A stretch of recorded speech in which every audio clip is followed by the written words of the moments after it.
Bonjour mes amis, nouvelle petite vidéo aujourd'hui. Euh, J'avais envie de parler de deux choses. J'avais envie de parler des émotions négatives, d'où elles viennent, d'où viennent-elles, où vont-elles. J'avais envie de parler aussi des réactions par rapport à la vidéo précédente sur le syndrome du papillon devant les enfants. Euh, on va mélanger les deux. On va mélanger les deux parce que c'est un excellent exemple pour parler de ce sujet. Ce sujet, c'est en fait qu'est-ce que c'est que ces émotions négatives là? On va dire du mal, on va penser du mal, on va pas se sentir à l'aise. Quelqu'un a dit quelque chose, je me sens pas bien. D'où ça vient? On dirait qu'on a une usine à l'intérieur là qui nous fait sortir des trucs comme ça en permanence. Et le pire, c'est que nous sommes esclaves de ces sensations et de ces sentiments. Vous savez, nous avons nos instincts primaires, fondamentaux, qui viennent.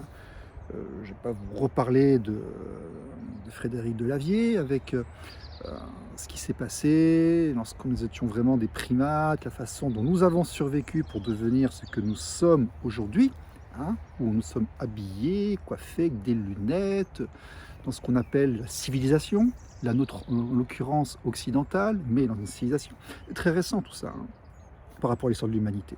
Nous avons encore à l'intérieur plein de choses comme ça que nous ne maîtrisons pas.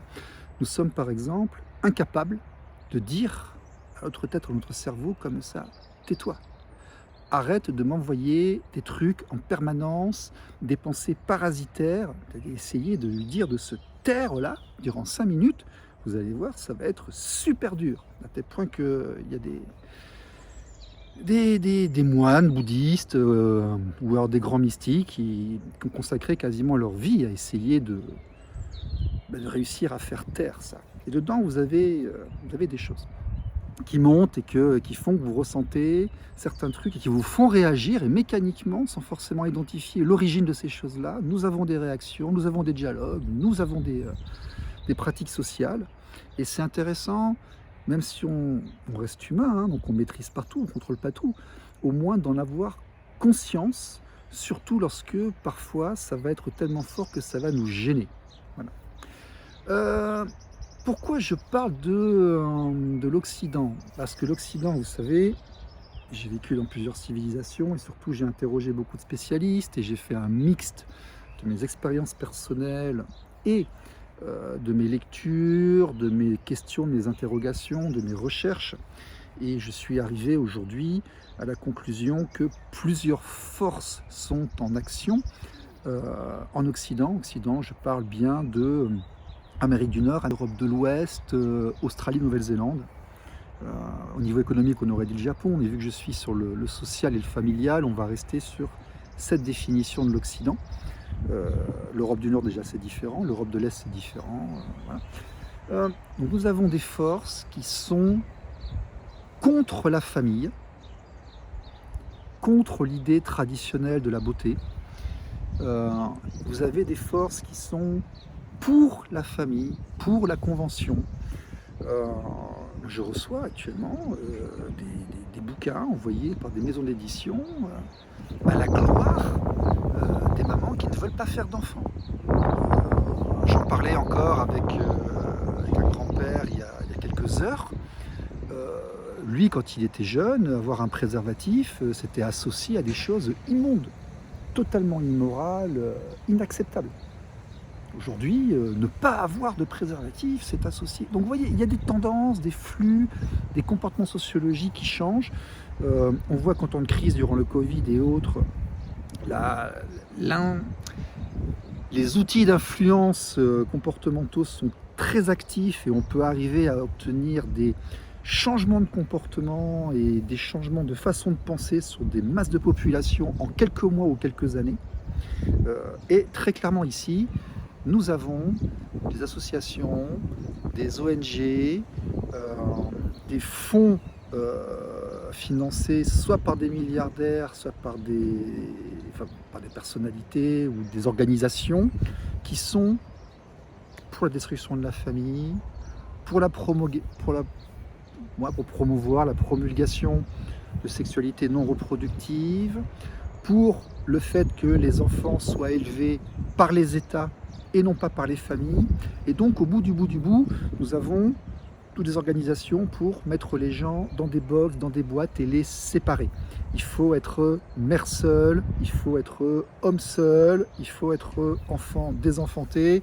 Je ne vais pas vous refaire les chiffres, hein, ils sont sur le site Défendre les enfants et autres. Mais je ne dis pas que c'est global, je dis qu'il y a des gens, des énergies, des actions en présence qui veulent ça.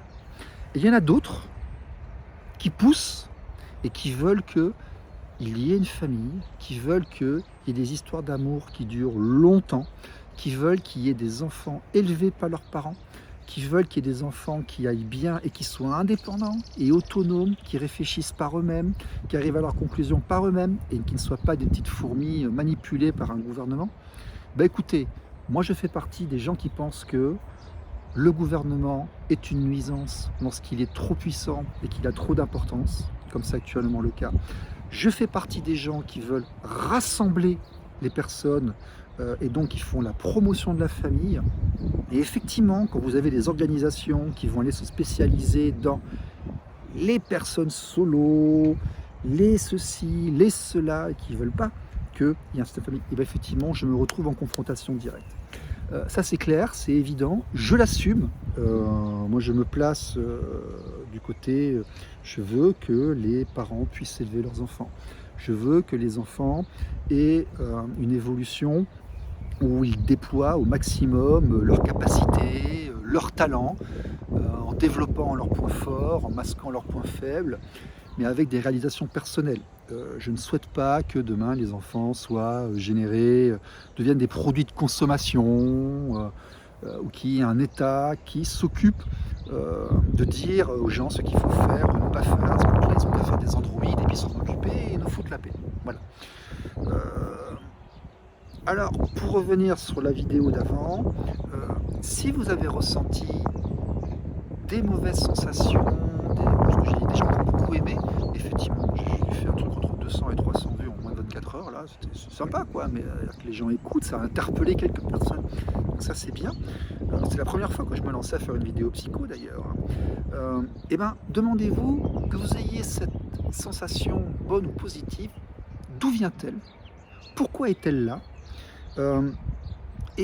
Très franchement, vous savez, réussir à identifier quelque chose, à le nommer, à en prendre conscience, c'est déjà, lorsque c'est négatif, un moyen de réussir à le travailler, à se l'enlever et à guérir.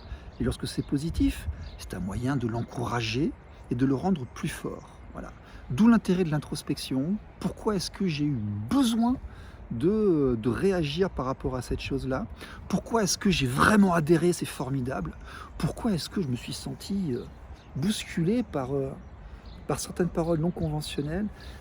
C'est pas ce que je dis qui est important, c'est ce que ça révèle chez vous. Essayez d'en trouver l'origine, d'où ça vient. Est-ce que c'est associé à une sensation physique? Vous savez que notamment dans certaines écoles comme la PNL et autres, on associe un état d'esprit à une sensation physique, ne serait-ce que pour pouvoir ensuite repartir de l'inverse et autres, pour les recréer.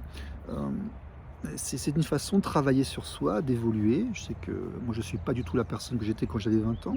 Vous n'êtes pas la personne que vous étiez il y a 10 ans. Dans 10 ans, vous serez une autre personne, et inversement. À très très très long terme, vous ne serez même plus là du tout d'ailleurs. Mais c'est quand même intéressant de voir comme nous sommes esclaves de nos pensées et de ce qui nous vient, comme nous avons des difficultés à les contrôler. Je dis, hein, essayez de dire à votre tête, faites le silence. Il y a des pollutions qui vont venir, vous allez... 99,9% des personnes sont incapables de dire arrête de me donner des pensées dont je ne veux pas actuellement. Vous verrez, on ne maîtrise même pas notre cerveau, là, on n'a encore pas de maîtrise par rapport à ça.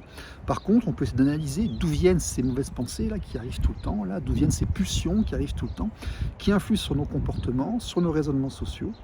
Et déjà, si on arrive à faire ce travail de compréhension de nos réactions à nous, déjà on est sur la voie de la libération. On est beaucoup moins esclaves, on est beaucoup plus acteurs. Voilà. À la prochaine fois. Ciao. Bye.